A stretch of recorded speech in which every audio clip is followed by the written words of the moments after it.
नमस्कार दोस्तों, कैसे हो आप लोग। तो फ्रेंड्स, आज हम आए हैं गोपालपुर में एक लॉज में।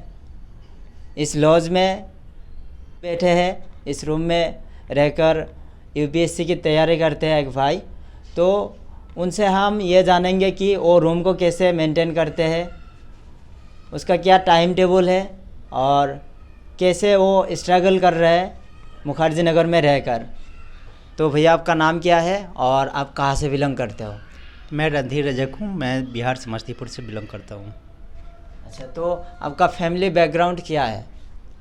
मेरी फैमिली जो है बस मेरी मदर है जो हार्ड वर्क करती है, और वो मुझे जो भी पैसे होते हैं वो उससे ही मैं पढ़ाई करता हूँ अभी फिलहाल। आपका एजुकेशनल बैकग्राउंड क्या है, आपने 10th 12th कब किए थे और आप अभी क्या कर रहे हैं। आप ग्रेजुएशन हो गया या फिर क्या है।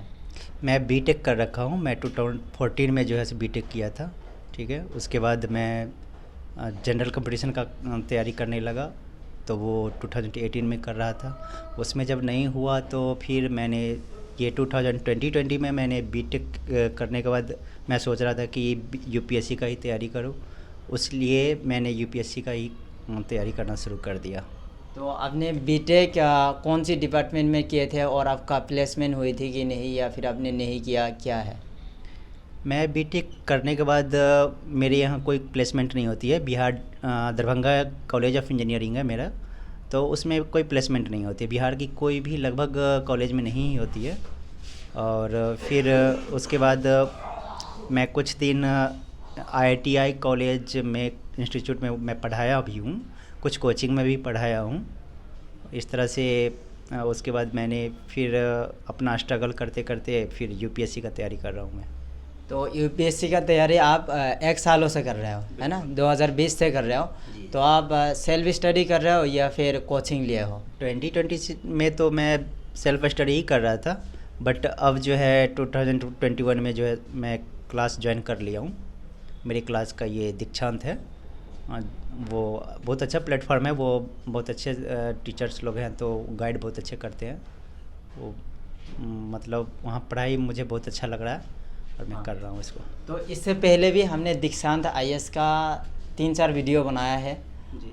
कैसे मतलब वहाँ पे लो प्राइस में बेस्ट क्वालिटी दी जाती है एजुकेशन की।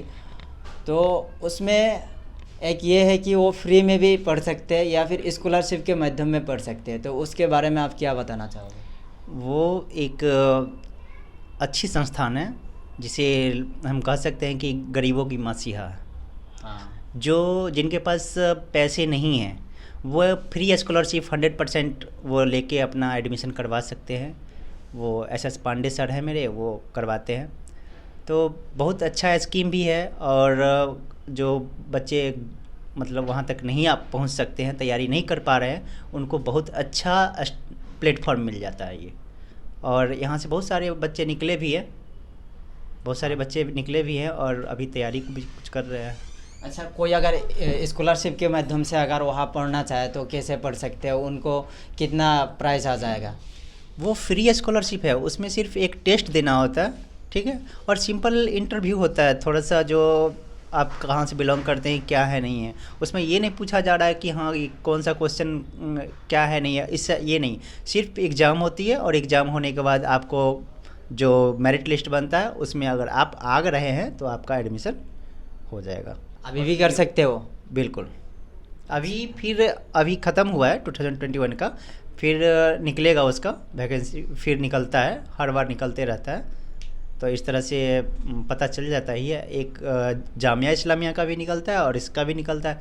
जामिया इस्लामिया अभी फिर 10 अक्टूबर को हुआ था उसका पेपर। मैंने नहीं दिया क्योंकि मेरा इधर हो चुका है, तो मैंने नहीं दिया था। तो फ्री स्कॉलरशिप में ये फ़ायदा है कि 6,000 रुपया पर मंथ स्टूडेंट को दिया जा रहा है। रहने खाने स्कॉलरशिप में स्टूडेंट्स को ही दिया जाता है। स्कॉलरशिप तो अलग हो गया कि वो टीचिंग में अपना पढ़ाई में जो है सो जितना आप करना चाह रहे कर लीजिए। हाँ। ठीक है, जितना पैसा है वो गवर्नमेंट दे रही है। हाँ। उसके बाद भी गवर्नमेंट स्टूडेंट को दे रहा है 6,000 रुपया पर मंथ।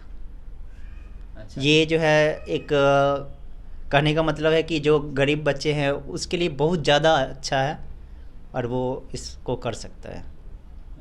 तो अगर कोई भी स्टूडेंट्स उसमें दीक्षांत IAS में GS प्लस ऑप्शनल के लिए कोचिंग लेना चाहते हो, उनको ऐसे नॉर्मल जनरल कॉस्ट कितना आ जाएगा? कोर्स की प्राइस मैं नहीं बता सकता हूँ क्योंकि मैंने ध्यान नहीं है मुझे अभी।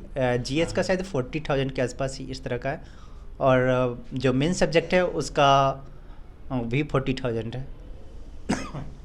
ऑप्शनल भी कराए जाते हैं, तो ऑप्शनल का कितना है? ऑप्शनल का 40,000 है, और वहाँ पे ज्योग्राफी और सोशोलॉजी का कराया जाता है मेनली रूप से, और GS है। तो अभी अगर बात किया जाए आपको आपका रहने की, तो आप किस हिसाब से रह रहे हो? रूम पे रह रहे हो या PG में? मैं इसी रूम में रहता था। अच्छा। अभी भी जब भी होता है इसी रूम में रहता भी हूँ मैं। एक ऊपर में भी एक रूम रखा है। तो ये होता है ना कि ये सिंगल रूम है, तो ग्रुप में पढ़ना बहुत ज़्यादा ज़रूरी है। इसके लिए UPSC के लिए ग्रुप में पढ़ना बहुत ज़्यादा ज़रूरी है। ग्रुप डिस्कशन करना चाहिए। ग्रुप डिस्कशन डेली होना चाहिए, डेली बेसिस पे होना चाहिए, एक टाइम टेबल होना चाहिए, जिसके कारण आपके कॉन्सेप्ट क्लियर होते हैं और जो भी प्रॉब्लम होते हैं वो आपस में क्लियर कर लेते हैं। 3-4 मिल के अगर करते हैं तो बहुत ज़्यादा इन्हेंसमेंट हो जाता है पढ़ाई में, जहाँ ये पूरा चैप्टर क्लियर हो जाता है।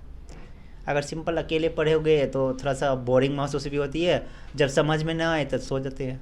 तो अभी आपका मंथली बजट कितना आ जाता है कुल मिलाकर, सब खर्चा मिलाकर मंथली 4,000 के आसपास आ जाता है। कोई भी न्यू स्टूडेंट्स अगर आना चाहे जो PG अफोर्ड नहीं कर सकते या फिर PG उनको पसंद नहीं है, ठीक है, तो वो कैसे मतलब यहाँ आ सकते हैं गोपालपुर में?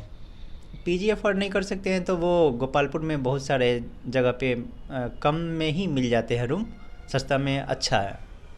और वहाँ पर अपना रह के फिर अगर रूम में मन नहीं लगे तो आपके अगल बगल में जो है वो लाइब्रेरी भी है, आप वहाँ जाके पढ़ सकते हैं। अच्छा, नहीं है। कोई अगर चाहे तो पार्ट टाइम के साथ इधर पढ़ाई कर सकते हैं ना? बिल्कुल आप चाहे तो पार्ट टाइम ज्वाइन कर सकते हो। 3-4 घंटे की मतलब पार्ट टाइम होती है, क्लास से आओ उसके बाद ज्वाइन कर लो। कैसा जॉब मिलेगा पार्ट टाइम? जैसे डोमिनोज पिज्ज़ा वगैरह का हुआ, इस टाइप का आपको स्विगी वगैरह हो गया, ये सब में आपको मिल सकता है। या फिर आप 1-2 होम ट्यूशन पकड़ लो, ये ज़्यादा बेटर होगा। अच्छा। उससे, क्योंकि इससे नॉलेज भी मिलेगी। हाँ, स्विगी से कोई नॉलेज नहीं मिलेगी। हाँ वो तो है। बिल्कुल। हाँ, तो चलिए आपको सर बहुत बहुत धन्यवाद आपने हमें कीमती टाइम देने के लिए। Thank you. तो दोस्तों देखिए, आपका बैकग्राउंड कुछ भी हो कोई मायने नहीं रखता है। अगर आपने सपने देखे हैं तो सपने को पूरा करने के लिए आपको जी जान मेहनत करना पड़ेगा, आपको हार्ड वर्क करना पड़ेगा। तो अगर आपका भी सपना है IAS बनना या फिर कोई गवर्नमेंट ऑफिसर बनना, तो आप बिना टेंशन की आ जाइए मुखर्जी नगर में। आकर यहाँ पे आप पार्ट टाइम के साथ भी पढ़ाई कर सकते हैं, पार्ट टाइम जॉब के साथ। तो फिलहाल इस वीडियो में इतना ही। हम मिलेंगे एक नया इन्फॉर्मेटिव और इंस्पायरिंग वीडियो में। तब तक के लिए बाय बाय। जय हिंद, जय भारत।